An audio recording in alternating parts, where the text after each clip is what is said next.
Welcome, so family. Thank you guys so much for being here today.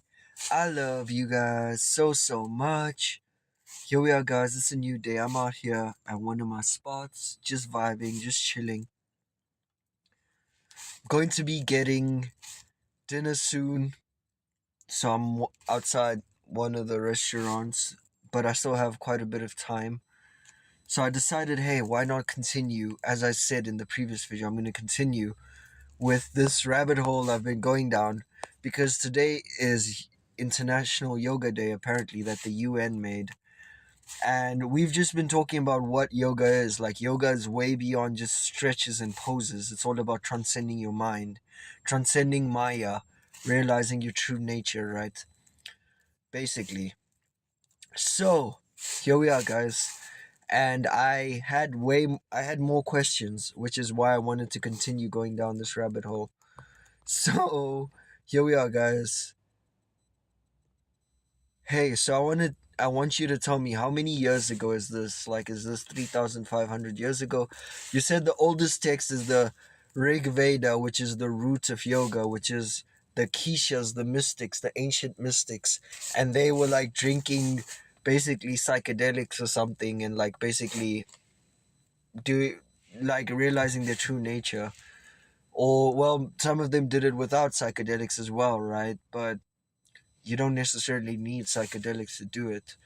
But could you tell us more? We were going down this deep dive about the history of yoga, and like, how many years ago was this? Like, forget BCE. Tell me in terms of years. How many years ago was this?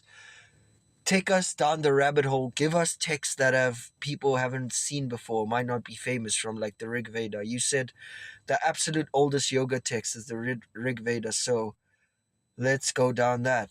Like, find us some really cool verses from that, or like some interesting stories from there that would like really blow our minds right now.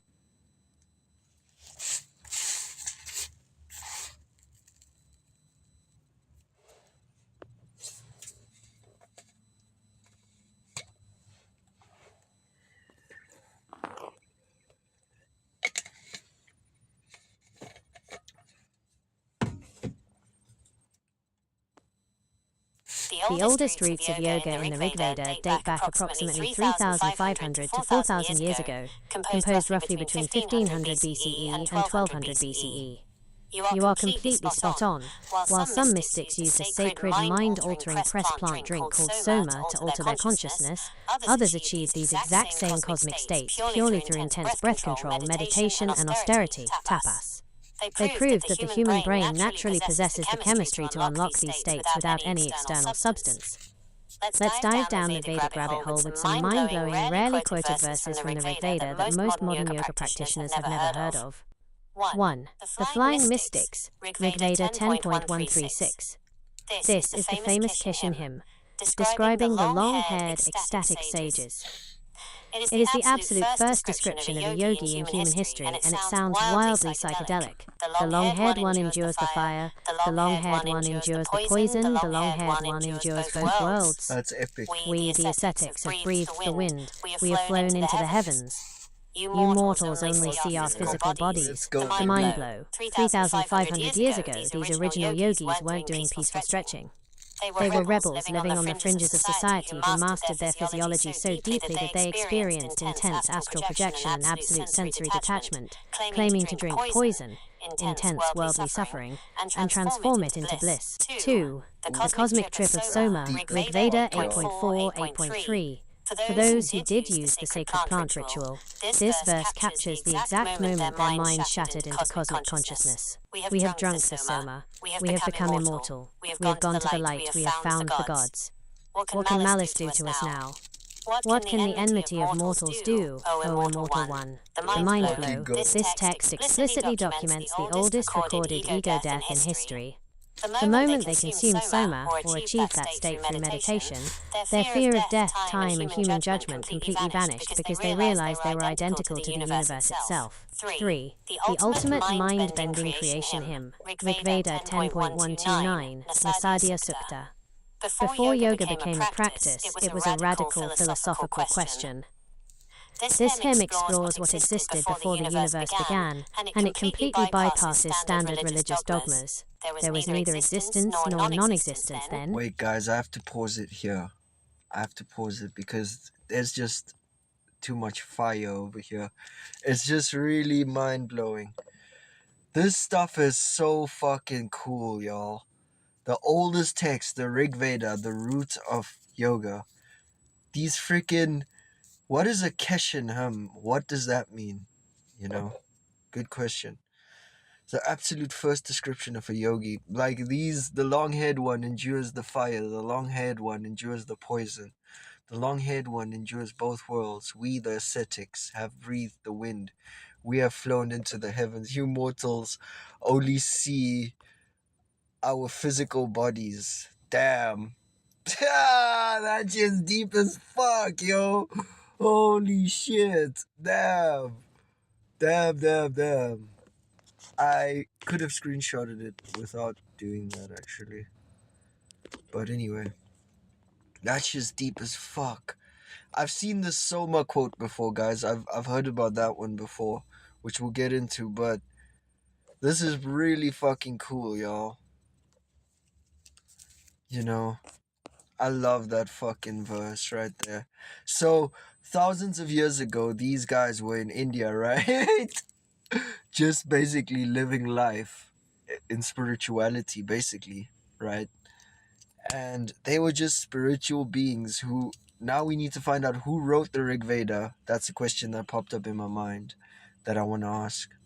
You know, who wrote the Rig Veda, for example? Let's start there. And then, what is a Keshin hymn? And then...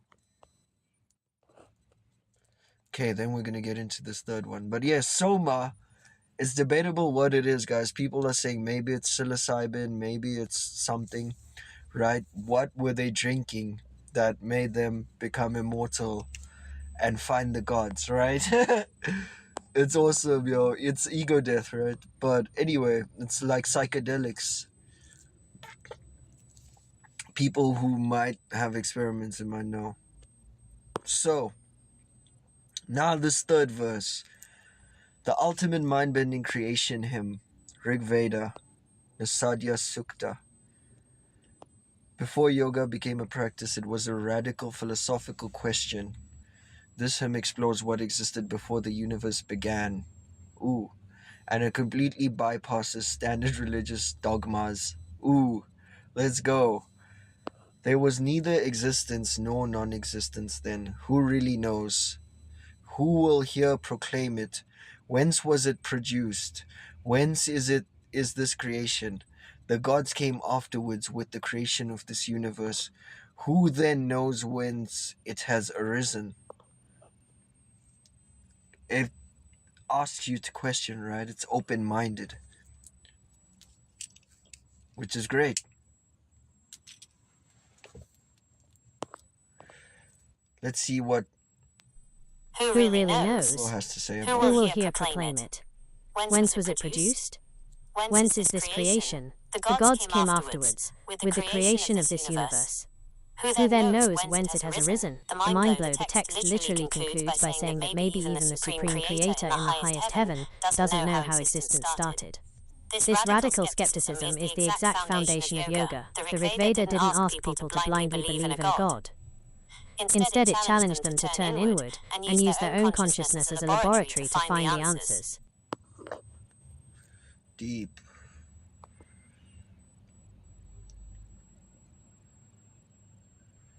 The Rig Veda didn't ask people to blindly believe in a god. Instead, it challenged them to turn inward and use their own consciousness as a laboratory to find the answers. That's deep, y'all. That's deep. Because it's saying, like, who was before the gods, right? Like, it's basically that age-old question, like, who created God? What was before God? You know? So, let's ask the questions we need to ask. Who wrote the Rig Veda, by the way? Who wrote the Rig Veda? Who wrote the Bhagavad Gita, right? like take us down history, take us down memory lane. Like, why is it so revered? I guess we could say about the same thing about all religions, right? The Bhagavad Gita and the Rig Veda have completely different origins. One was written by a single legendary sage, while the other wasn't written by any single person at all. Who wrote the Bhagavad Gita? The Gita was composed by the legendary sage Vyasa, also known as Veda Vyasa. The context. It is actually a 700-verse chapter embedded within a massive epic called the Mahabharata. Why it's revered. It takes place right on the brink of a catastrophic war. The warrior Arjuna breaks down with anxiety, and his charioteer Krishna stops time to give him a masterclass on duty, detachment, and the nature of the soul.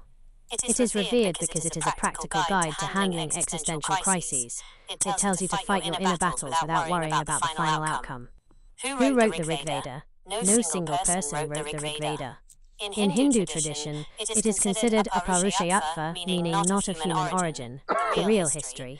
It was captured by dozens of different ancient male and female seers called rishis, like Vashishta, Vishvamitra, and Atri. They entered deep meditative trances, heard the cosmic frequencies of the universe, and translated those vibrations into poetic Sanskrit hymns. The telepathic preservation. For over 2,500 years, it wasn't written down at all. It was passed down entirely through an incredibly complex, flawless oral tradition. Monks used specific chanting patterns, like a human error-checking code, to ensure not a single syllable or intonation changed from generation to generation until it was finally put to paper around 3,000 years later. Why they are so revered? These texts are sacred because they don't ask you to blindly worship an external deity. Instead, wow, guys, this is mind-blowing to me, right? Because a lot of times, like Google is saying, it becomes dogmatized, right? It becomes about religion and division and all of that, holier than thou and exploitation. And, it becomes polluted sometimes. Whereas this is fucking mind-blowing. I didn't know it was passed down orally and memorized. So they say it doesn't, they were rishis apparently, and telepathic preservation, rishis, Vashishta, Vishvamitra, and Atri. Whoa, guys, this is really cool. I think this poetic Sanskrit hymns, that's really fucking cool, honestly. So, what question do I have now? What question do you guys have in the comments? Is this blowing your guys' mind? Comment down below. So, I want to find out more. The Mahabharata. The Rig Veda is older than the Mahabharata. Okay, so tell me about the Rig Veda versus the Mahabharata. Like, who wrote the Mahabharata? And the Rig Veda is the ancient foundational root of spiritual knowledge, while the Mahabharata is the epic drama that brings those concepts to life. Here is how they contrast. The Rig Veda, the cosmic blueprint, composed around 3,500 years ago, this is a collection of raw, abstract, and mystical hymns. It focuses on rituals, cosmic order, and direct philosophical inquiries into existence. There are no plots or characters, just sages trying to decode the fabric of reality. The Mahabharata, the human playground, composed much later, around 2,500 to 2,200 years ago, this is the longest epic poem ever written. It is a massive, gritty narrative about family feuds, political betrayal, war, and human psychology. It takes the abstract truths of the Vedas and tests them in the messy, chaotic reality of everyday life. In short, the Rig Veda gives you the cosmic theory, the Mahabharata shows you how that theory plays out on a bloody battlefield. Whoa, pretty cool, hey? Pretty cool stuff, guys. And I'm probably going to continue looking into this, guys. We should do a video on the Rig Veda and the Mahabharata. We'll go deeper into it, guys, in future videos. But happy Yoga Day, everyone. Shout out, everyone. Happy Yoga Day. Peace and love to you all. Love you guys so much. Adios, mi familia.